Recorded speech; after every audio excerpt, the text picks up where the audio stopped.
Hi guys, sitting out here on my back porch. I got to ask a question today, and I hadn't really, thought about it, but I have been doing this kind of stuff for years and years and years.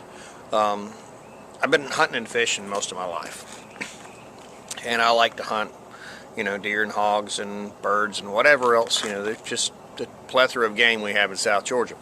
Well, I had a guy ask me. He said, I'm looking to buy a hog rifle. And I was thinking, okay. And he says, well, I think I'm going to get a 270. I was like, well, yeah, you could do that if you want all around deer rifle, hog rifle, whatever.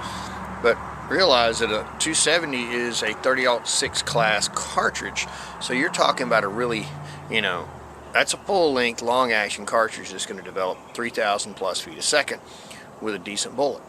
So you can whack a whitetail at 350, 400 yards all day long with it very easily, and you can hit a hog too and do some damage. But follow-up shots with a rifle in that class is a little bit harder because it does have a tendency to recoil more. So I told him, I says, well, let me give you my 2 cents worth. You have to decide, do you want fast follow-up shots, really fast follow-up shots, or would you be satisfied with, say, a bolt action? And depending upon how much power you want and how much you want to spend. Now, on the bargain end of things, and this is where the bargain, you get some bargain stuff going on. You can get a Ruger American bolt action for $500 or less on sale, and there are other bargain bolt action synthetic stock rifles that are available that are pretty decent for anywhere between $350, $550, $600. All day long. There's a bunch of them. Cartridge wise though, if you're looking for a really short action, mini action, I'd stay away from 5.56 and I'd go with 7.62 and I'd stay away from a lot of those other ones, the boutique cartridges and the ones that, I like the 6.5 Grendel and things like that, but you can't find ammo for them. So if you're going to shoot hogs, you're going to shoot more ammo. So I would jump from the 7.62 39 to the 243, 6.5 Creedmoor, or the 308. Now, notice I stepped over the 300 Blackout because really 7.62 39 in a bolt gun is going to give you everything that a 300 Blackout has and more from most things. You're not going to shoot suppressed. If you're going to shoot suppressed, and you can look at a Blackout, but really for 200 yard or less hog hunting, I really would tend to go with the 243, the 6.5 Creedmoor, or the 308 in a bolt gun. If you need faster follow-up shots, your AR platform, AR-15, AR-10 are the way to go. And I know a ton of people who are shooting hogs with 5.56 and an AR-15. You got 20 to 30 round magazine. You got a field full of hogs at night with night vision, and you can just pull the trigger and chase the hogs, which I've done that. Instead of a 5.56, I prefer the 7.62 39. I have a 7.62 39 AR that I use, and somebody asked me, why would you go with that versus a 5.56? A bigger hole. 30 caliber hole bleeds faster than a 22 caliber hole.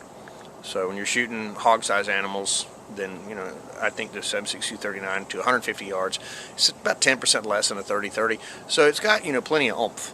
But where you really see in that platform, the 6.5 Creedmoor and the 308, you can get you'll occasionally see 243 Winchester ARs, but the 6.5 Creedmoor and the 308 AR-10s are the cat's meow. And you've got available ammo and plenty of power.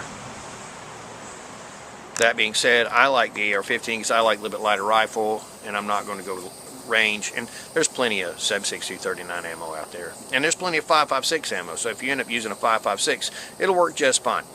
But then again, like I said, if you like a Blackout, that's great. But if you go shooting a Grendel or a Valkyrie or 6.8 SPC or any of these other ones, you're gonna have a harder time finding ammo. If you can find ammo, have at it. Knock yourself out. But for the average new hog shooter who is getting into it, I'd recommend 5.56, 7.62 39, 6.5 Creedmoor, 308 in the various rifle platforms. Now think about scopes. If you're going to be hunting at daylight only, your average deer hunting scope is going to just do wonderful. You've got plenty of optic ranges from something that would cost you $250 up to something that costs you $1,000. But now when you get to where you want to do night stuff, the new daylight, nighttime scopes like the Wraith and some of the other ones that are infrared, you can get those for, you know, less than $1,000, and they'll do nice. I have an older generation Sightmark that is a black and white night vision, and it works just fine. I don't use it during the day. I've got a red dot I snap on for daytime use, but for nighttime use, that thing works great. And then when you step up to the next level, you're going to go thermal. You can get thermals in the $1,800 range or so on sale, bargain basement stuff. I just go ahead and get to the $3,000 range if you're going to go thermal. You know, $3,000 to $4,000, you're going to have a piece of hardware that's going to work. I mean, you're going to pay for thermal. I mean, you're going to pay for it. The military, the stuff the military uses is, you know, $8,000. So I would recommend, you know, looking at a $3,000 thermal. There are some good ones out there in the $3,000 range. You can get them a little bit less on sale, but look at your MSRP and, you know, look at reviews and what people have been doing with them. Now, so what would be a bargain basement rifle? Black and white night vision, day vision for, you know, $800, $700, $500 bolt gun, $500 AR. Then when you went to the little bit higher end, you want to go to a bigger caliber, you're going to like $700 for a rifle with that same day-night scope. So you're going to increase from $700 and, you know, $800.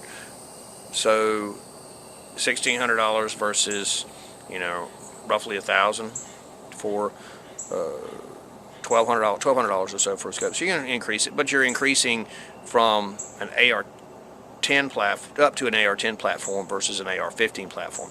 And your bolts the same way. Your bolt guns, you got $500 bolt guns, going to cost you about the same as a good AR, a bargain basement AR. But now when you talk about top of the line stuff, you know, so if you're going to get a 308, a good 308 rifle, it's going to cost you $1,000 or more for all the bells and whistles. And by the time you put an illuminator and put a good thermal scope on it, you're in the $5,000, $6,000 range, easy. So that's what you're going to see, and that's my kind of, you know, 2 cents worth about hog rifles. Like I said, I use a $400 AR that I built and a scope that I got for about $450 on sale about 8 years ago.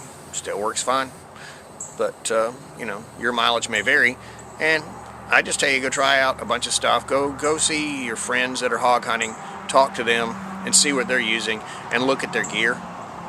You may see some guys using some inexpensive gear, you may see some guys using some really expensive gear.